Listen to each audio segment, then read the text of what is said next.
go to my brother Laban. Your name shall no longer be Jacob. I will kill you! Surely the Lord is in this place, Jacob!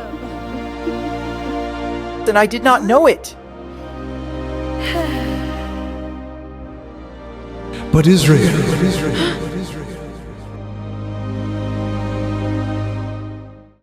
Long ago, in the land of Canaan, the Lord blessed a man named Isaac with 2 sons, Esau and Jacob. Esau the elder was a skillful hunter, a man of the field.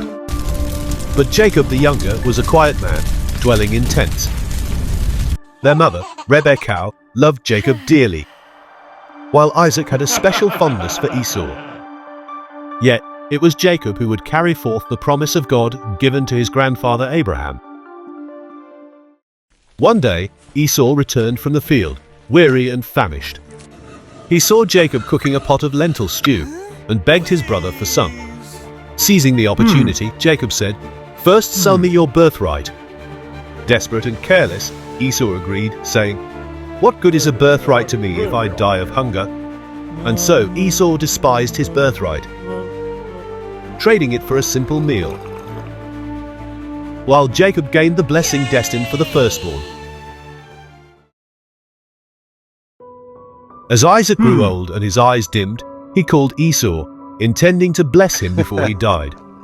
"Go, hunt game and prepare a savory meal for me," Isaac instructed, "that I may bless you before I die." Rebekah overheard this, and knowing the prophecy that the elder would serve the younger, devised a plan to secure the blessing for Jacob. She prepared a meal just as Isaac liked and dressed Jacob in Esau's best garments. She covered Jacob's hands and neck with goat skins to mimic Esau's hairy skin. When Jacob approached Isaac, his father was suspicious, but the voice, though Jacob's, was not enough to deter him. Feeling the goat skins and smelling Esau's garments, Isaac was convinced and blessed Jacob, saying, "May nations serve you and peoples bow down to you. Be lord over your brothers, and may your mother's sons bow down to you." When Esau returned and learned of the deception, he cried out in anguish, "Bless me also, my father." But Isaac could not revoke the blessing given to Jacob. Enraged, Esau vowed to kill Jacob after Isaac's death.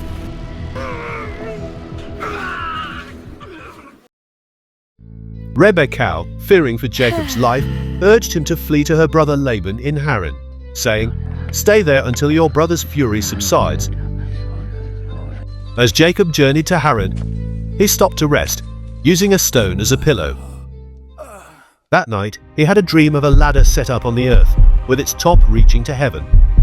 Angels ascended and descended upon it, and the Lord stood above, saying, "I am the Lord, the God of Abraham your father, and the God of Isaac. The land on which you lie, I will give to you and to your offspring. And in you and your descendants, all the families of the earth shall be blessed." Jacob awoke and said, "Surely the Lord is in this place, and I did not know it." He named the place Bethel, meaning house of God, and vowed to return there to worship God if he would be with him and protect him on his journey.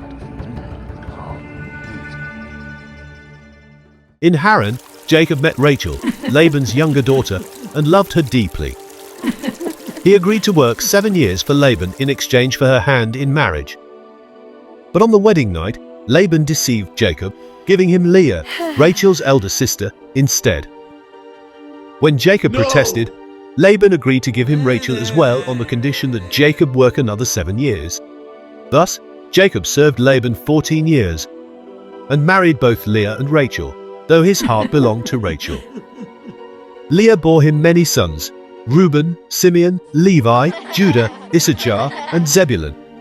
Rachel, though barren at first, eventually bore Joseph, and later Benjamin, whom she bore in great pain, passing away as he was born.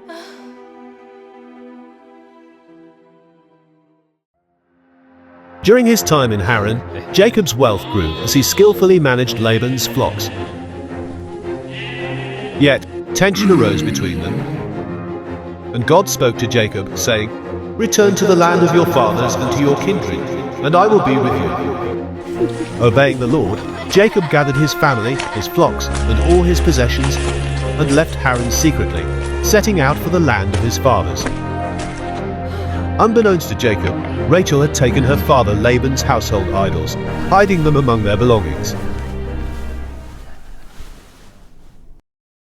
When Laban discovered that Jacob had fled, he was furious. He gathered his kinsmen and pursued Jacob, overtaking him in the hill country of Gilead. When Laban confronted Jacob, he said, "What have you done, deceiving me and carrying away my daughters like captives of the sword? Why did you flee secretly and trick me, not even allowing me to kiss my grandchildren and daughters goodbye? You have acted foolishly. It is in my power to harm you. But the God of your father spoke to me last night, saying, 'Be careful not to say anything to Jacob, either good or bad.' And now you have gone away because you longed greatly for your father's house. But why did you steal my gods?" Jacob answered, "I left because I was afraid, for I thought you would take your daughters from me by force. But if you find your gods with anyone here, let them not live. Search our things and see for yourself if anything of yours is with us."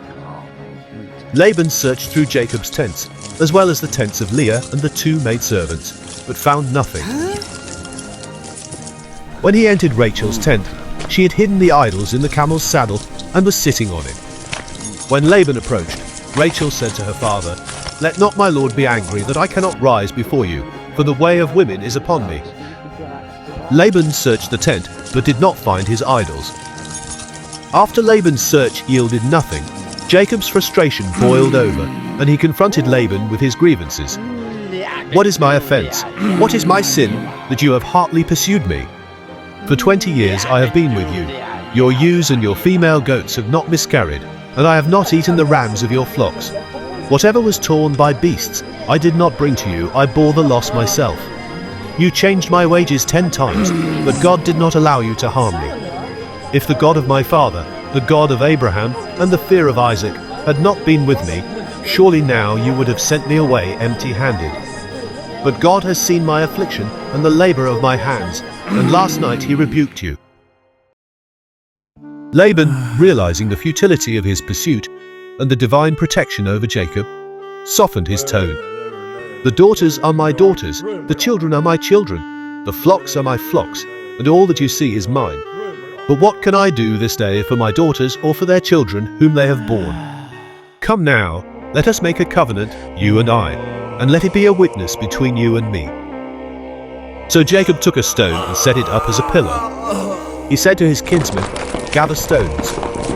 They took stones and made a heap, and they ate there by the heap. Laban called it Jegar-sahadutha, but Jacob called it Galid, meaning witness heap. Laban also said, "This heap is a witness between you and me today." Therefore it was named Galid and Mizpah, for Laban said, "May the Lord watch between you and me, when we are out of one another's sight. If you mistreat my daughters, or if you take wives besides my daughters, although no one is with us, see, God is witness between you and me." Laban continued, "This heap and this pillar are witnesses that I will not pass beyond this heap to harm you, and you will not pass beyond this heap and this pillar to harm me. The God of Abraham and the God of Nahor, the God of their father, judge between us." Jacob swore by the fear of his father Isaac, and then offered a sacrifice on the mountain, and called his kinsmen to eat bread. They ate bread and spent the night on the mountain. Early the next morning, Laban rose, kissed his grandchildren and daughters, and blessed them. Then Laban departed and returned home. Goodbye. And Jacob continued his journey to the land of Canaan, with the covenant of peace between him and Laban sealed. As Jacob neared Canaan, he feared the wrath of Esau, who still harbored anger from years before. He sent messengers ahead with gifts, hoping to appease his brother. That night, Jacob was left alone, and a man wrestled with him until daybreak. When the man saw that he could not overpower Jacob, he touched the socket of Jacob's hip, dislocating it. Yet Jacob held on, demanding, "I will not let you go unless you bless me." The man said, "Your name shall no longer be Jacob, but Israel, for you have struggled with God and with men, and have prevailed." And Jacob named the place Peniel, saying, "I have seen God face to face, and my life is preserved."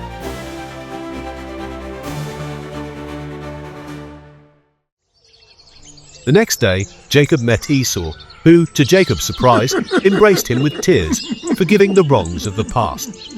They reconciled, and Jacob settled in the land of Canaan, the land promised to his descendants. Jacob, now Israel, had 12 sons who became the patriarchs of the 12 tribes of Israel: Reuben, Simeon, Levi, Judah, Dan, Naphtali, Gad, Asher, Issachar, Zebulun, Joseph, and Benjamin. But the story of Jacob did not end with his reconciliation with Esau. His beloved son Joseph was taken from him, sold into slavery by his jealous brothers. Jacob's heart was broken, for he believed Joseph was dead. But in time, Jacob would see God's hand at work, as the son he mourned became a ruler in Egypt, saving their family from famine. In his old age, Jacob went down to Egypt to be reunited with Joseph. There, he lived his final years, surrounded by his children and grandchildren. Before his death, he blessed each of his sons, prophesying their futures, and made them swear to bury him in the cave of Machpelah, where Abraham and Isaac lay. After blessing his sons, Jacob drew his feet into the bed, breathed his last, and was gathered to his people. The sons of Israel carried their father back to Canaan, fulfilling his final wish, and laid him to rest in the land of promise. Thus, the story of Jacob, the father of the 12 tribes of Israel, came to a close. A story of struggle and blessing, of faith and fulfillment, where God's promise to Abraham continued through Jacob's line, shaping the destiny of a nation and the world.